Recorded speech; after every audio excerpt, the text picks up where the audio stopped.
Om Sai Ram, Sai Satcharitra, Chapter 45. This chapter covers the following: Kaka Saheb's doubt and Anand Rao's vision, and the wooden plank is Baba's bed and not Bhagat's. Preliminary: in the last 3 chapters, we described Baba's passing away. His physical or finite form has undoubtedly disappeared from our view, but the infinite or spiritual form always lives. We have largely spoken about the Leelas which occurred during his lifetime. However, even after he passed away, fresh Leelas have taken place and are even now happening. This clearly shows that Baba is always alive and continues to help his devotees. Those who met Baba when he was alive were indeed very fortunate. But if any of them did not develop a dispassion for the material objects and enjoyments of this world, and did not have their minds turned to the Lord, it was truly unfortunate. What was expected then and now is wholehearted devotion to Baba. All our senses, organs, and mind should cooperate in worshipping and serving Baba. It is of no use if one engages some organs in worship and neglects the others. If worship or meditation is to be done, it ought to be done with all our mind and soul. The love that a chaste woman bears for her husband is sometimes compared to that which a guru has towards his disciples. Yet, the former falls far short of the latter, which is incomparable. No one comes to our aid in attaining the goal of life, that is, self-realization. We have to check out and traverse the path of self-realization ourselves. We have to discriminate between the unreal and the real, renounce the material enjoyments of this world and the next, control our senses and mind, and aspire for liberation. Instead of depending upon others, we should have full faith in ourselves. When we begin to practice discrimination, we come to know that the world is transient and unreal, and thus our passion for worldly things decreases. Ultimately, we attain complete dispassion or non-attachment for worldly objects. Then we realize that the Brahma, which is our Guru, is the sole reality. And as it transcends and visits the universe, we begin to worship it in all creatures. When we thus worship the Brahma, our Guru, wholeheartedly, we become one with him and attain self-realization. In short, always chanting the name of the Guru and meditating on him enables us to see him in all beings and confers eternal bliss on us. The following story will illustrate this. Kaka Saheb's doubt and Anand Rao's vision. Sai Baba had instructed Kaka Saheb Dikshit to read from 2 works of Sri Eknath, the Bhagavat and the Bhavarta Ramayana every day.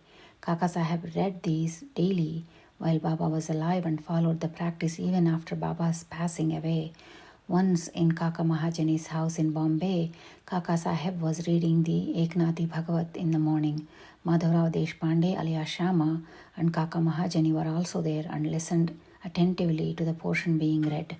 In this portion, the 9 Nathas or Siddhas of the Rishabha family, Kavi, Hari, Antariksha, Prabuddha, Pipalayan, Avirhotra, Dramil, Chamas, and Karbhajan expounded the principles of Bhagavad Dharma to King Janak. The latter asked all the 9 Nathas very important questions, and each of them answered these questions very well.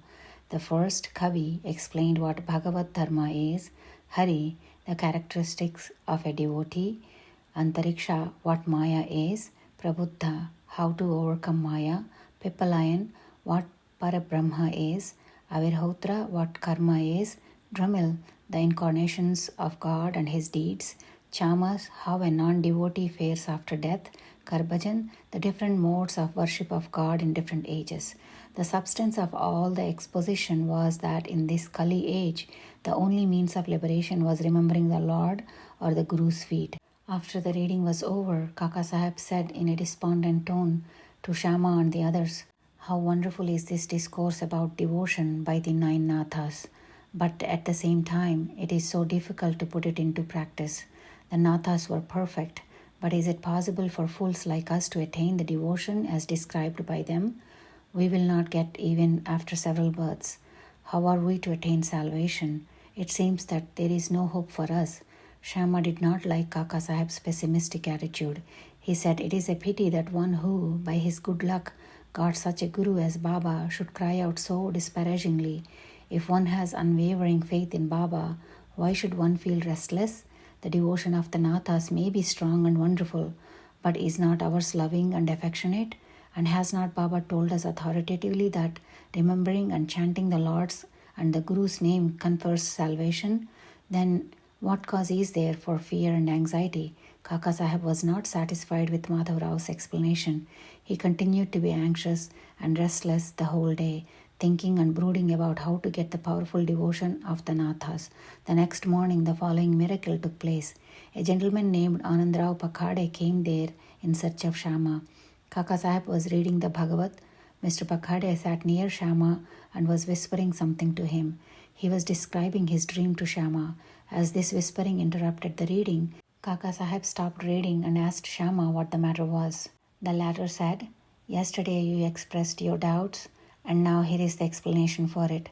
Here Mr. Pakhade's vision, which Baba blessed him with. Baba explained the characteristic of saving devotion and showed that devotion in the form of bowing to or worship of the Guru's feet is sufficient. Everyone was anxious to hear the vision, especially Kaka Sahib. At their suggestion, Mr. Pakhade began to relate the vision as follows. I was standing in the deep sea, in waist-deep water. There I saw Sai Baba all of a sudden. He was sitting on a beautiful throne studded with diamonds, with his feet in the water. I was very pleased and satisfied upon seeing Baba. The vision was so realistic that I never thought that it was a dream. Curiously enough, Shama was also standing there. He said to me with great emotion, "Anandrao, fall at Baba's feet." I replied, "I wish to do so, but his feet are under water. How can I place my head on them? I am helpless." Hearing this, he said to Baba, "O Deva, please take your feet out from under the water." Then Baba immediately took his feet out. I held them without delay and bowed to them. On seeing this, Baba blessed me, saying, "Go now, you will attain your welfare. There is no cause for fear and anxiety." He also added, "Give a silk-bordered dhotar to my Shama. You will profit thereby." In compliance with Baba's orders, Mr. Pakhade brought the dhotar and requested Kaka Sahib to hand it over to Shama, but the latter refused to accept it, saying that unless Baba gave a hint or suggestion for acceptance, he would not accept it. Then after some discussion, Kaka Sahib decided to cast lots. It was Kaka Sahib's invariable practice to cast lots in all dubious matters and to abide by the decision as shown by the piece of paper picked up.